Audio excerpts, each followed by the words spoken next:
Now to the first of the semi-finals in the women's 1500 metres. And this is arguably one of the most competitive events of the 2017 IAAF World Championship. Genzebe Dibaba, the world record holder, the defending champion, the Olympic silver medalist. She goes in this one. This is brutal qualification, as it always is in the 15. The first 5 plus 2 fastest losers across the 2 of the semi-finals. There's the official lineup then. Caster Semenya, a massive season's best from the 800-metre specialist in the heats, looked really good. Jess Judd with a PB to qualify for the semis for Great Britain, and Genzebe Dibaba, the world record holder. 3:50. Amazing performance in Monaco. Laura Muir of Great Britain. Many people here certainly hope she can get in the mix for a medal, but this is a really, really competitive event. Introducing some of the athletes. Kate Grace on the outside, made the final of the 800 last year. Then Gudas Sege, world indoor bronze medalist last year, world junior silver medalist back in 2014, inside 4 minutes this year. Laura Muir is sure to get a massive reception. National record holder, 7th last year. She said she got her tactics right in Rio, she just didn't quite have the pace. The defending champion, the world record holder, the Olympic silver medalist. Multiple record holder and world indoor champion. This is Dibaba's chance to get in the final and lay down a big marker. Jess Judd, fabulous run in the heats, 4:03. She took it out, gave herself every opportunity of making the semis. Can she do so again and go one further for the final? Rafi of Morocco, then Zoe Buckman of Australia, Klein, talented German, Caster Semenya, Hitochka of Poland, Cifuentes, Pan American silver medalist for Canada. And then on the inside, talk about a loaded heat. You've got the world record holder and the defending champion in Dibaba. How about the Commonwealth champion and Olympic champion, Faith Kipyegon? Silver behind Dibaba 2 years ago in Beijing. They swapped the 1-2 last year in Rio. So if you said Kipyegon and Dibaba were favourites to go through, that only leaves 3 spots from the others gathered here. Tough qualification. The first of the 2 semi-finals in the women's 1500 metres are underway. Will it be tactical or will it be fast? And it looks as though it's Great Britain's Jessica Judd who has decided to go for the front. Kate Grace is coming wide on the outside. Dibaba and Sege just clashed shoulders there, but it's the world record holder who's on the Britain's shoulder. Kate Grace is running wide on the outside for the United States, and despite the fact that Judd's at the front, this looks pretty steady, Steve O'Beck. Yeah, she's doing a good job, Rich. She's keeping out of trouble. She's not going as fast as she did in the heats, but she really went hard for that first 400 metres or so. So she's taking it easy, keeping out of trouble. Remember, it's the first 5 to go through. They might just leave it for the last 400 metres, and if that's the case, you've got to be at the front. You make sure that you're there, because when everybody starts sprinting, you don't want to lose 2 or 3 metres on the rest of the field. Oh, one of the athletes going down there, I think it's Sergei of Ethiopia, caught the heels of a teammate, I think, and went crashing into the track. Yes, it was Sege who went down. Luckily for Dibaba, the world record holder, the defending champion, she stayed on her feet. Sege is way off the pace here, but it is possible that some miracle might happen. If it stays this slow, maybe she could claw her way back to the group, but that just shows what happens when the pace is too slow early on. 65.13 at 400, much slower than Judd ran yesterday. Judd leads, a Rafi on the inside. Then Dibaba, Kate Grace is there, and no move yet, Steve, from Caster Semenya. Yes, well, we just passed the by when the lineup, the TV cameras went past her very quickly, but they shouldn't really, because this is a woman that could cause real danger in this 1500 metres, especially in a slow race. She has very, very fast speed when it comes to the last lap. But Judd doing as best as she can now, keeping this a really honest race. There's Sege. That's a real shame for the world indoor bronze medalist. She looks as though she's emotional here. She's not going to catch this group. She's going through the motions, but all credit to her for deciding to get up and finish the race. Meanwhile, 66.7 for that lap. Arafi's on the inside, Dibaba on the outside, Semenya, the muscly, powerful-looking South African, tucked in around about halfway through that group, and she looks comfortable. Kate Grace of United States also running well there, Rob. She's in about 4th place. She's run everything right so far, keeping out of trouble. It's a slow race, and that's where you want to be, right up the front on the last lap. They're just beginning to stretch out a little bit. Judd has done a great job here. Can she keep it going in the inevitable burn-up for the top 5? Arafi still sticking like glue to Jess Judd. And now the big names are coming on the outside. Kip Yegon and Laura Muir. They take the bell in the first of the semi-finals in the women's 1500 metres. Judd, the long-term leader, has been put back in the pack. And it's the gold and silver medalists from Rio. Faith Kipyegon, Genzebe Dibaba, Laura Muir on the outside. Remember, it's only 5. Casta Semenya going well down the back straight.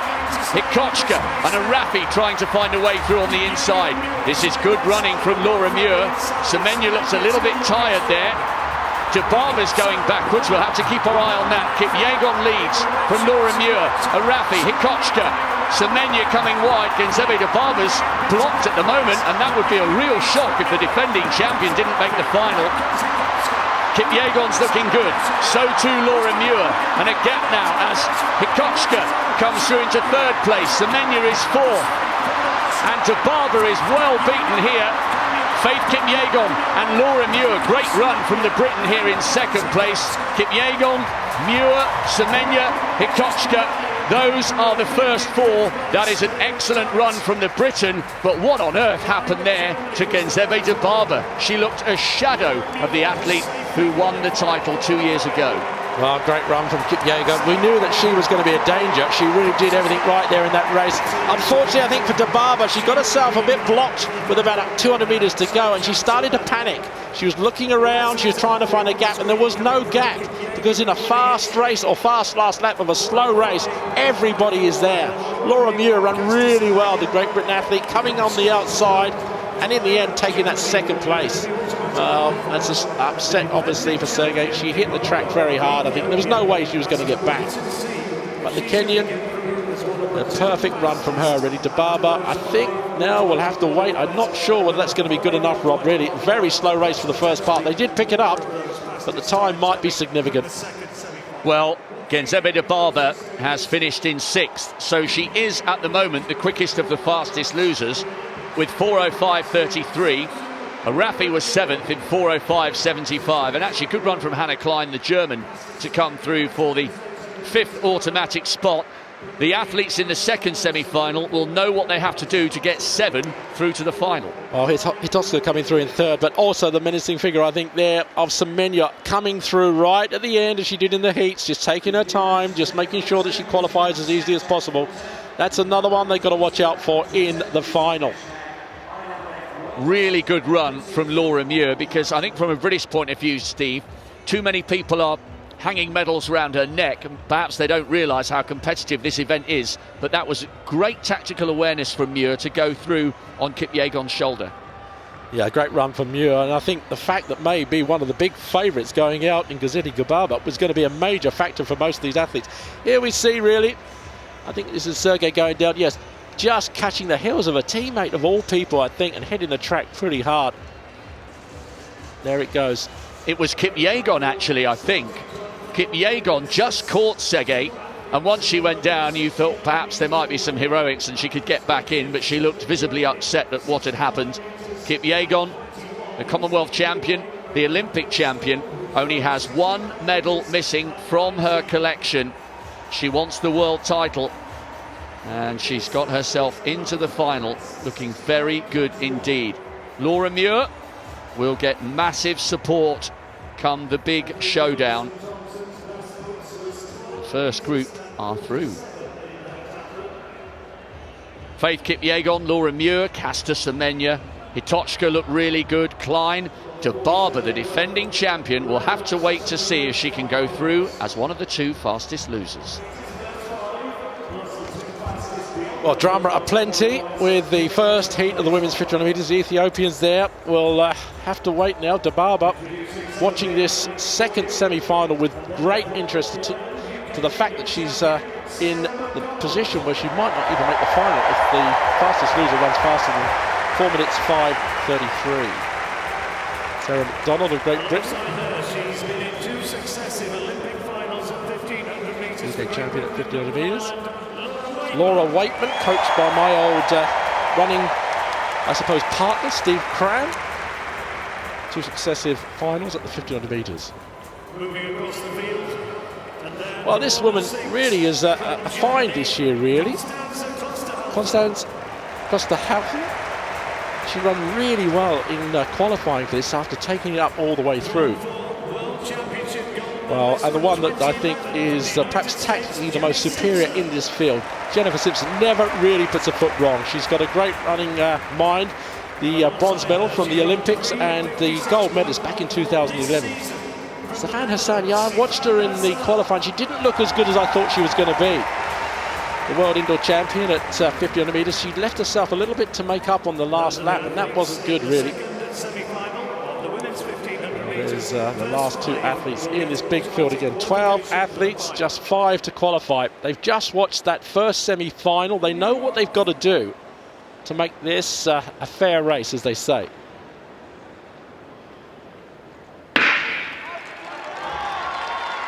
Well, they break. Let's just see who wants to take up the rhythm of this first lap to make it a fair race, as Judd did in the first of these semi-finals. Just on the inside there, Chebet of Kenya maybe just moving ahead, but I think it's Waitman now that comes through, the British athlete, just on the shoulder of the little Kenyan on the inside. Don't think this pace is as fast perhaps as the first semi-final, but Waitman now maybe is starting to move through, making an honest race. Simpson just on her outside there, the American in the blue vest, and we're seeing Klosterhausen there in the yellow vest. Maybe just she might take it up with a lap or so to go. Let's wait and see. Well, Steve, it will be interesting to watch the clock at 400 metres, because I was looking at the personal bests, and 11 of the 12 athletes here have run faster than the 4:05.33 they would need to beat against Dababa. So surely, if you don't think you've got the sprint to kick, it's in your interest to be brave, go as hard as possible, because you might go through as one of the 2 fastest losers, but it's slower. They're not doing it. I mean, they should do. 67.17. One point to note, Hassan right at the back of the field, as she tends to run too often, as Steve would say. Yeah, this is a strange way of running this race. Waitman maybe doing the right thing, just keeping out in front, but in this sort of slow race, it could be anybody over the last 400 metres. So they've just kept the way they are over that first lap. Waitman just leading, Simpson just behind her. Just on the inside there, you can see Chebet, the tiny, diminutive little figure of the Kenyan athlete. On the outside, Klosterhausen just coming through. Look, you can throw a blanket over the whole field here at this sort of pace. And this is silly in one sense, in regard that if you think you might get out-sprinted by the likes of Klosterhausen and Jenny Simpson, who's such a tactical campaigner, and Sado, then you're missing out on an opportunity. And as soon as we say that, there goes Klosterhausen. And what an exciting young talent she really is, Steve. She's gone under 4 minutes a couple of times this year, once at the German Champs, where she ran solo 3:59. She's decided enough's enough. Yeah, the hammer's gone down. Klosterhausen is a great front runner. She's obviously knows she hasn't got the speed over the last lap. She doesn't look like a fast athlete, but look at the way she's ripping through this field at the moment. 20-metre gap in the space of 200 metres. Just behind Chebet, just hanging in there, with Simpson just behind her. Now they've got the problem. If that means that one of the places is gone, there's only 4 more now for these athletes to fight for. Hassan has decided that she's got to come through. She knows that because the pace is moving fast up in front. Bata, she ran well in the qualifying too, just on the outside there from Sweden, just coming through in the yellow vest. But there's a gap now of 20 metres as Klosterhausen really is pushing it on. Great work to see such brave front running in a race that was heading into a sprint finish. They are beginning to close on Klosterhausen as Hassan now pulls on the pace, with Bata in third. And these three with a gap, and suddenly there are only a couple of spots available, and it's all stringing out down the back straight. Well, Klosterhausen is faltering a little bit. Hassan's coming hard now with 200 metres to go. And Hassan from the Netherlands takes up the lead with 200 metres to go. Just behind her, Barta of Sweden also there. These two may be up clear. Can Klosterhausen hang on for that all-important 5th place? Just behind Simpson. As always, making the right move, not doing too much, but doing enough to get through maybe. But they're closing down behind her as well. Just behind her, Chebet also on the inside, coming through. It's Chebet coming through on the inside. Simpson, though, is holding them off. And it's going to be really, in the end, a close finish. The winning time, though, 4:03, is a marvellous performance for Hassan. Good run from her. Well, as we said before, in the heats, she left it too late. But she knew in the final she just had to get in front and keep that rhythm going. Yeah, good run from Hassan, and the crowd were getting excited because Laura Waitman managed to come through on the inside for 4th place, I think. Jenny Simpson made sure with 4:05 plus change. You might be able to hear the crowd responding. And it was Akaui who hung on for 5th place, the Moroccan. Enaui of Poland was in 5th place with 4:05, and then Chebet in 4:06, just waiting for the confirmation. And Genzebe Dibaba, the defending champion, will go through to the final as one of the fastest losers, but my goodness me, she was really living dangerously there. Great run for Hassan. We thought that maybe she would be a big danger in this race, but she was lingering too long at the back. Klosterhausen, I think, did the main damage. I think by doing that, she really strung the other athletes up. They thought, right, we've got to start moving now. And that's exactly what Hassan did. Just behind her, though, also running really well, Maref Barta of Sweden. Those two clear and away. Simpson always doing enough to just qualify. There she is in 3rd place. And just behind her, you can see Laura Waitman coming through just in the end for 4th place. And qualifying, I suppose you could say easily, but it was pretty tough. There's an awful lot of women coming through that line at the same time. I guess it's just a shame from the point of view of those trying to get those fastest loser spots that by the time they'd done the first lap in 67.5, they were already putting themselves under pressure. So it was brave from Klosterhausen, but you might say it was even too late at that point if she felt she was going to get out sprinted for the top 5. Watch Waitman there, just behind Jenny Simpson, grimacing, pushing, trying to find a way through, and she does, coming past Akaui, who just shaded out Enaui on her right-hand side. Good run there by Waitman, who is a 2-time Olympic finalist, and she's made the world final here behind Jenny Simpson. Well, what a great final that's going to be. Well, there it is, the result of that 2nd semi-final. Hassan coming through in the end over the last 200 metres, 4:3.77. Barta just behind her. Simpson, I think, is a good runner, and I think in the final might be up there in the middle yet again. Laura Waitman, a good run from her. She did everything she had to do. And Akui taking that all-important 5th place.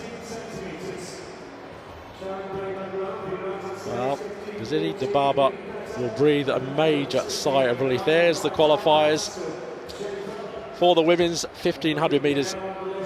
Kipyegon, I think, the Olympic champion, does look very good. She did everything she had to do. Laura Muir, I thought, also ran well. Semenya is the big, I suppose, hidden factor in that 1500 metres. If she can produce the result and the talent that she's got, she will be a danger to anybody. Genzebe Dibaba, there she is, qualified. Well, you wouldn't have thought that as one of the slowest of the finishers in those semi-finals.